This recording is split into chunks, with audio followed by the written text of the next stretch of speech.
تعالوا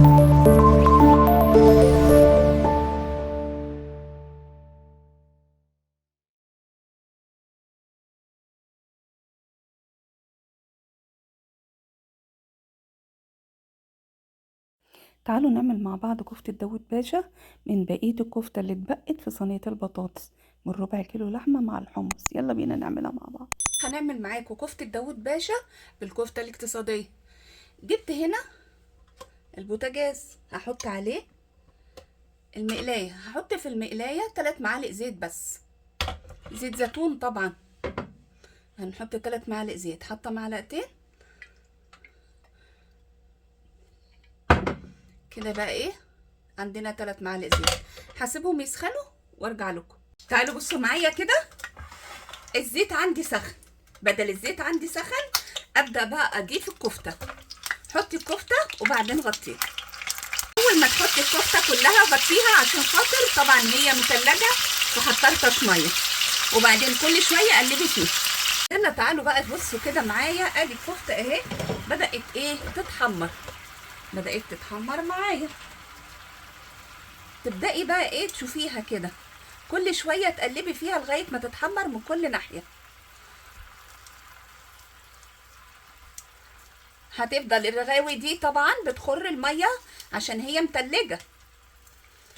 يلا تعالوا بصوا كده معايا، الكفته بتاعتي بسم الله ما شاء الله كده تحميرها كويس. فضلت اقلب فيها اقلب فيها لغايه ما اتحمرت بالطريقه دي.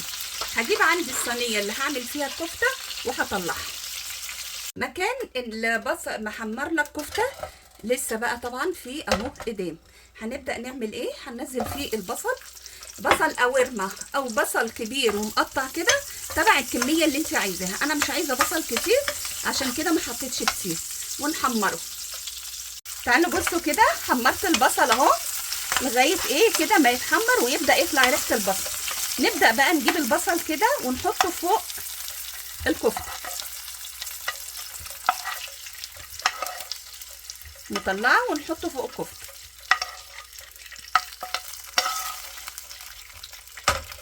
مكان هنا البصل عندي فصين توم متقطعين، هحطهم واديهم تشويحه كده بسيطه.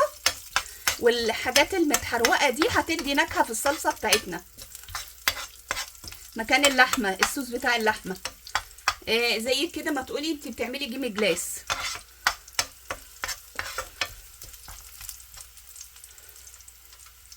هفضل بقى اقلب كده في التوم شويه لغايه ما تبدا تطلع ريحته. بس اهو بدات ريحته تطلع. جبنا كيس صلصه من الصلصه اللي احنا مفرزينها بالبصل وحطيناه، وهنقلب فيه ونسيبه بقى يتسبك. في الوقت بقى فيه اللي الطماطم بتتسبك مع البصل، وعشان خاطر تنكه من بعضه احنا ما كنتش حاطه فيها اقدام، فعشان كده حطها تتسبك الصلصه. لو الصلصه حاطه فيها اقدام زيت او اي حاجه ممكن تستخدميها على طول بعد ما تحطيها مع البصل. ودلوقتي بقى وزعي البصل كده بين الكفته رقات رقات. لو انت عاملاه قوارمه حطيه بقى ايه بصل قوارمه بين كل كفته وكفته كده بصل. بسم الله ما شاء الله بدات اهي اتسبكت جميله جدا. نبدا بقى في الوقت ده نضيف عليها ايه بقى، البهارات والملح. بهارات مشكله للحمه معلقه صغيره، ومعلقه ملح حسب الرغبه الملح، وتقلبيهم تقليب كويس وتسيبيهم يغلوا شويه برضو مع بعض. الصلصه بتاعتي بدا القدام يبان فيها وحطيت عليها الملح والبهارات. اجيب نص كوبايه ميه واروح حطاها عليه، هسيبها تغلي، وبعد ما تغلي هقول لكم هنعمل ايه. كده الكفته بتاعتي والصلصه عندي جاهزه، ابدا بقى احطها كده فوقيها.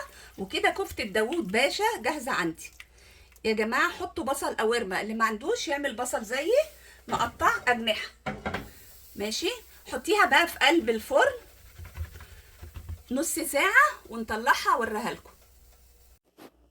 وده كده الشكل النهائي بتاع كفتة داوود باشا. جربوها وقولوا لي ايه رأيكم فيها. يلا تعالوا معايا كده شوفوا الشكل النهائي للوجبه بتاعتنا.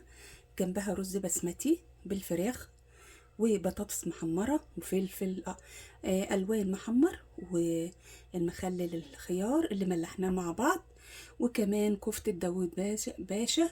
وهي دي الوجبة بتاعتنا، جربوها وإن شاء الله بإذن الله تعجبكم.